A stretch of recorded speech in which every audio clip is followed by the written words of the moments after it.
오늘은 레위기 10장 1절부터 7절까지 말씀입니다. 제목은 나답 아비후의 죽음. 아론의 아들 나답과 아비후가 각기 향로를 가져다가 여호와께서 명령하지 아니하신 다른 불을 담아 여호와 앞에 분향하였더니 불이 여호와 앞에서 나와 그들을 삼키매 그들이 여호와 앞에서 죽은지라. 모세가 아론에게 이르되 이는 여호와의 말씀이라. 이르시기를 나는 나를 가까이 하는 자 중에서 내 거룩함을 나타내겠고 온 백성 앞에서 내 영광을 나타내리라 하셨느니라. 아론이 잠잠하니 모세가 아론의 삼촌 온니엘의 아들 미사엘과 엘사반을 불러 그들에게 이르되 나와 너희 형제들을 성소 앞에서 진영 밖으로 메고 나가라 하매 그들이 나와 모세가 말한 대로 그들을 옷 입은 채 진영 밖으로 메어내니 모세가 아론과 그의 아들 엘르아살과 이다말에게 이르되 너희는 머리를 풀거나 옷을 찢지 말라. 그리하여 너희가 죽음을 면하고 여호와의 진노가 온 회중에게 미침을 면하게 하라. 오직 너희 형제 이스라엘 온 족속은 여호와께서 치신 불로 말미암아 슬퍼할 것이니라. 여호와의 관유가 너희에게 있은즉 너희는 회막문에 나가지 말라. 그리하면 죽음을 면하리라. 그들이 모세의 말대로 하니라. 아멘. 우리는 오늘 성경에 등장하는 참으로 슬픈 사건을 목격하고 있습니다. 아론의 장성한 두 아들 나답과 아비후가 같은 날 동시에 같은 장소에서 죽게 된 것입니다. 그들의 작은 아버지는 민족의 지도자 모세요, 아버지는 하나님이 특별히 선택하여 제사장 삼으신 아론이었습니다. 그것도 9장에서 이제 제사장으로 세움을 받아 첫 번째 제사를 영광 중에 드린 직후였습니다.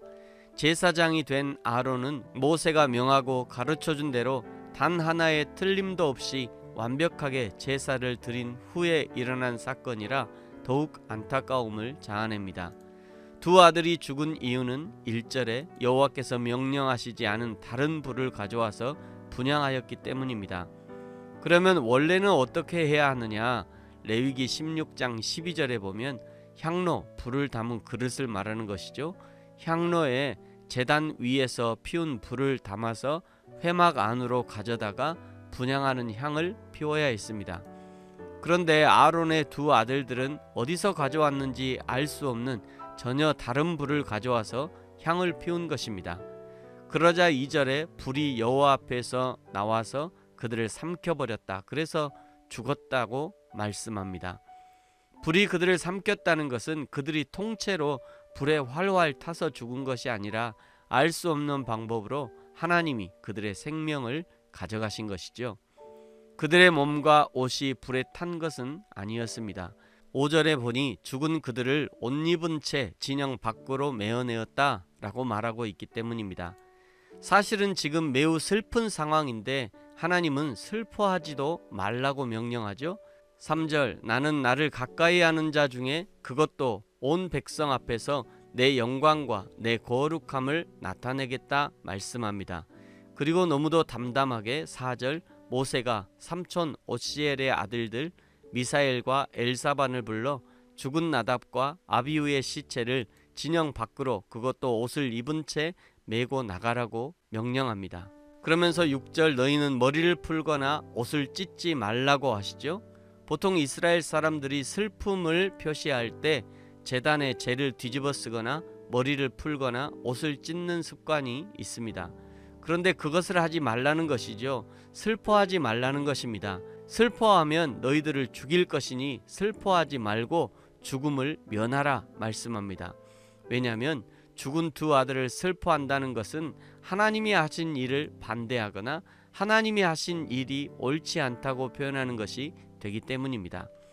그것만 보면 참으로 하나님은 냉정하신 분 같습니다. 두 아들이 한순간에 죽었는데 아버지와 가족들에게 슬퍼하지 말라고 하는 것입니다. 그리고 7절 회막문을 나가지 말고 목숨을 부지하라고 하시죠.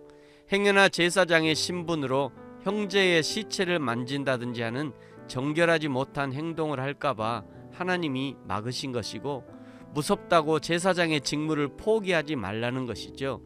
아들의 죽음, 형제의 죽음이 하나님을 섬기는 것보다 중요한 것으로 생각하지 말라는 것입니다.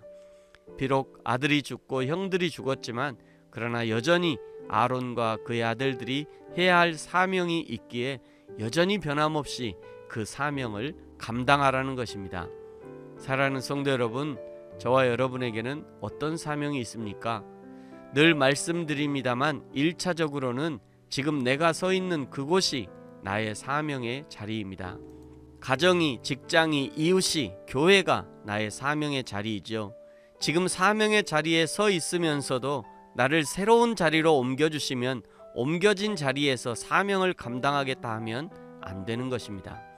지금 보내신 그곳에서 최선을 다해 사명을 감당하십시오. 지금 허락하신 그 자리에서 십자가를 감당하십시오. 지금 그 자리에서 눈물로 씨를 뿌리십시오. 그리하여 하나님의 시간에 기쁨으로 단을 거두는 저와 여러분이 되어지기를 예수님의 이름으로 축복합니다. 아멘. 기도하겠습니다. 하나님 아버지 감사합니다. 아론의 두 아들 나답과 아비후가 하나님이 주신 사명을 게을리하다가 분향단에 불을 꺼뜨리고 다른 불을 가져다가 불을 피웠고 결국 하나님의 진노하심으로 죽음을 맞이하게 된 것처럼 우리도 나에게 주신 사명을 게을리하지 않는지 돌아보게 하시고 다른 불을 기대하고 다른 희망을 품고 다른 즐거움을 쫓아 살고 있지 않은지 스스로를 늘 돌아보게 하시고 오직 예수 그리스도 한 분만으로 만족하는 삶을 살게 하여 주옵소서. 감사합니다. 예수님의 이름으로 기도합니다. 아멘.